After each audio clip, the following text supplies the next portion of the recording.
স্বাগত গ্লোবাল টাইমে। বিশ্বের নানা প্রান্তের খবর নিয়ে আপনাদের সঙ্গে আছি আমি লাইবা জান্নাত। শুরুতেই জানিয়ে দেব শিরোনামগুলো।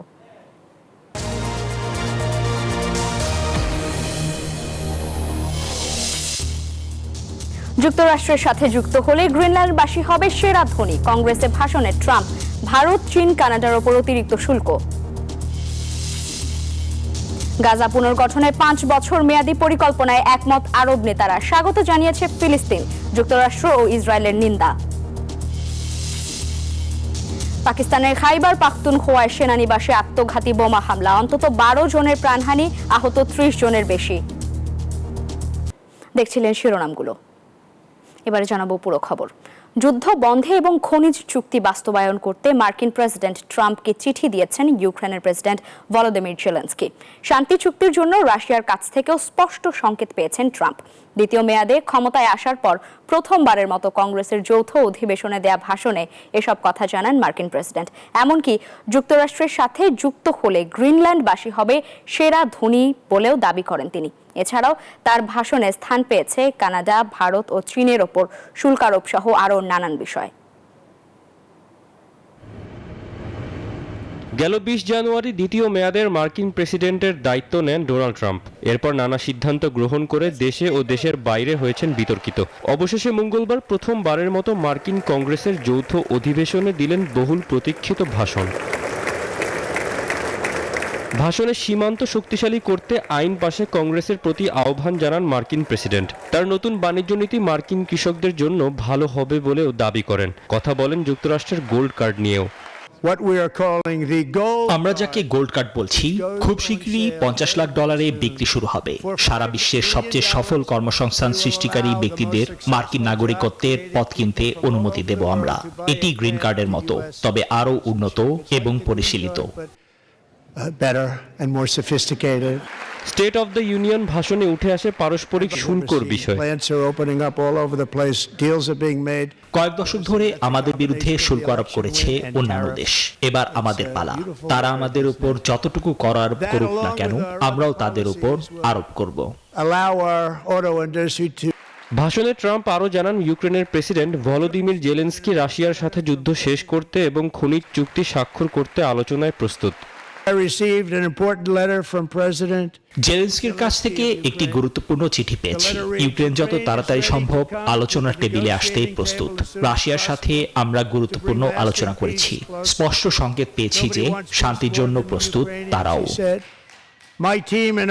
মার্কিন প্রেসিডেন্ট আরও জানান, বিজ্ঞানের বিশাল সীমানা জয় করতে চলেছে যুক্তরাষ্ট্র। মঙ্গল গ্রহে এবং এমনকি আরও অনেক দূরে মার্কিন পতাকা স্থাপনেরও করেন অঙ্গীকার। Desk report, news 24। আবারও অভিবাসী ইস্যুতে পূর্বসূরি জো বাইডেনের ওপর ক্ষোভ ছাড়লেন ডোনাল্ড ট্রাম্প। অভিযোগ করেন, বাইডেনের শাসনামলে 2,10,00,000 অভিবাসী অবৈধভাবে যুক্তরাষ্ট্রে প্রবেশ করেছে, যাদের অধিকাংশই অপরাধী কর্মকাণ্ডে জড়িয়েছে। মঙ্গলবার মার্কিন কংগ্রেসের যৌথ অধিবেশনে এমন অভিযোগ করে ট্রাম্প। এদিকে ট্রাম্প প্রশাসনের অভিবাসন নীতি ভিনদেশীদের জন্য ভয়ের পরিবেশ সৃষ্টি করছে বলে অভিযোগ বিরোধী ডেমোক্রেটিক পার্টির। গেল 20 জানুয়ারি দ্বিতীয় মেয়াদে ক্ষমতা গ্রহণের পর এই প্রথম কংগ্রেসের যৌথ অধিবেশনে ভাষণ দিলেন মার্কিন প্রেসিডেন্ট ডোনাল্ড ট্রাম্প। সেখানে অভিবাসী ইস্যুতে পূর্বসূরি জো বাইডেনের ওপর ক্ষোভ ছাড়েন তিনি।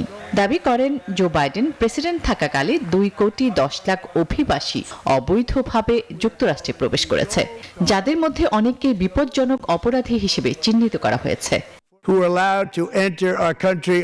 গত 4 বছরে 2,10,00,000 মানুষ যুক্তরাষ্ট্রে প্রবেশ করেছে।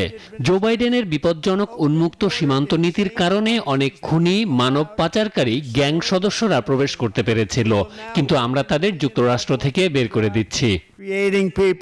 They're going to pay a lot of money and we're going to reduce our debt with that money.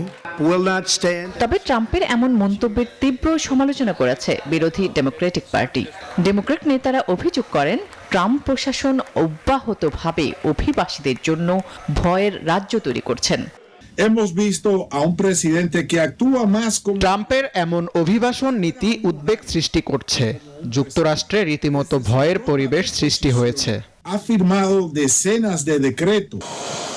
Democrat নেতারা আরও বলেন, ট্রাম্প প্রশাসন মূল্যস্ফীতি, মুদ্রাস্ফীতির মতো সমস্যার সমাধানে মনোযোগ না দিয়ে অব্যাহতভাবে অভিবাসীদের উপর চড়াও হচ্ছেন।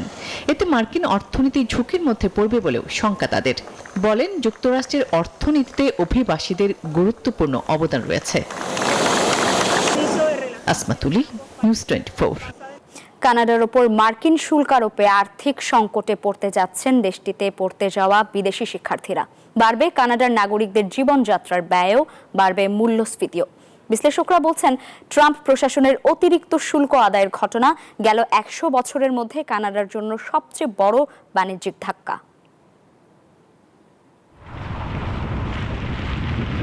পূর্ব ঘোষণা অনুযায়ী মেক্সিকো ও কানাডার ওপর যুক্তরাষ্ট্রের 25% শুল্ক আরোপ কার্যকর শুরু হয়। একই দিনে অতিরিক্ত 10% শুল্ক আরোপ শুরু হয় চীনের ওপরও। পাল্টা প্রতিশোধ হিসেবে কানাডা মার্কিন আমদানিতে 25% শুল্ক আরোপের ঘোষণা দেয়। প্রয়োজনে 21 দিনের মধ্যে আরও $87 বিলিয়ন পণ্যের আমদানির ওপর শুল্ক আরোপ করার হুঁশিয়ারিও দেন ট্রুডো প্রশাসন। এর প্রভাব এরই মধ্যে যুক্তরাষ্ট্রের বাজারে পড়তে শুরু করেছে। পণ্যের দাম বাড়ার পাশাপাশি আবারও মূল্যস্ফীতি বাড়ার আশঙ্কা করা হচ্ছে। ট্রাম্পের এই শুল্ক নীতি কানাডার জন্য 100 বছরের মধ্যে সবচেয়ে বড় বাণিজ্যিক ধাক্কা বলছেন বিশ্লেষকরা। কানাডার এশিয়া প্যাসিফিক ফাউন্ডেশনের গবেষণা ও কৌশল বিভাগের ভাইস প্রেসিডেন্ট ফিনা নাজিবুল্লাহ জানান, এর ফলে আর্থিক সংকটের সম্মুখীন হতে হবে দেশটিতে পড়তে যাওয়া বিদেশি শিক্ষার্থীদের। এমনকি জীবনযাত্রার খরচ এবং চাকরির সুযোগের ওপর নানা প্রভাব পড়বে বলেও মত অনেকের। যদিও এই বাণিজ্য যুদ্ধে কোনো পক্ষই লাভবান হবে না বলে আশঙ্কা বিশ্লেষকদের, তবে শেষ পর্যন্ত যুদ্ধ কোন দিকে মোড় নেয় তা বলা কঠিন বলে জানান কলম্বিয়া বিজনেস স্কুলের অধ্যাপক ব্রেট হাউস। আফরিন মৌ, নিউজ 24। গাজা পুনর্গঠনে ট্রাম্পের দেয়া প্রস্তাবের বিকল্প পরিকল্পনা গ্রহণ করেছে আরব দেশগুলো। মঙ্গলবার কায়রোতে জরুরি আরব সম্মেলনে মিশরের দেয়া এই পরিকল্পনা সর্বসম্মতভাবে গৃহীত হয়। তবে এর তীব্র নিন্দা জানিয়েছে ইসরায়েল এবং যুক্তরাষ্ট্র। সেই সঙ্গে পানি ও বিদ্যুৎ বন্ধ করার পরিকল্পনা করেছে নেতানিয়াহু প্রশাসন। প্রথম থেকেই গাজা নিয়ে ট্রাম্পের পরিকল্পনার বিরোধিতা করে এসেছে আরব দেশগুলো। মঙ্গলবার গাজাকে পুনর্গঠনের অংশ হিসেবে মিশরের কায়রোতে বৈঠকে বসে আরব লীগের নেতারা, যেখানে মিশরের উত্থাপিত গাজা পুনর্গঠনের $53 বিলিয়ন 5 বছরের পরিকল্পনায় সমর্থন জানায় আরব দেশগুলো। এই প্রস্তাব অনুযায়ী 3 ধাপে গাজার পুনর্গঠনের কাজ হবে, যার অধীনে তৈরি করা হবে 4 লাখ বাড়ি ও একটি বিমানবন্দর, যেখানে ফিলিস্তিনিরা থাকবে। এছাড়া গাজায় নির্বাচন আয়োজনের কথাও বলা হয়েছে প্রস্তাবে। এই পরিকল্পনাকে স্বাগত জানিয়েছেন ফিলিস্তিনিরা। এছাড়া যত দ্রুত সম্ভব প্রেসিডেন্ট ও পার্লামেন্ট নির্বাচন আয়োজনের আহ্বান জানিয়েছে হামাস। এদিকে এর তীব্র নিন্দা জানিয়েছে ইসরায়েল ও যুক্তরাষ্ট্র। আরব দেশগুলোর বিকল্প প্রস্তাব সর্বশেষ পরিস্থিতির বাস্তবতাকে উপেক্ষা করেছে বলে অভিযোগ নেতানিয়াহু প্রশাসনের। এর মধ্যেই উপত্যকাটিতে এবার পানি ও বিদ্যুৎ বন্ধের পরিকল্পনা করছে ইসরায়েল। হামাসের উপর চাপ প্রয়োগের অংশ হিসেবে এমনটাই করবে বলে জানায় ইসরায়েলের এক মুখপাত্র। আফরিন মৌ, নিউজ 24। দর্শক, আর এই ছিল নিউজ 24 গ্লোবাল টাইমে। ধন্যবাদ সবাইকে সঙ্গে থাকার জন্য।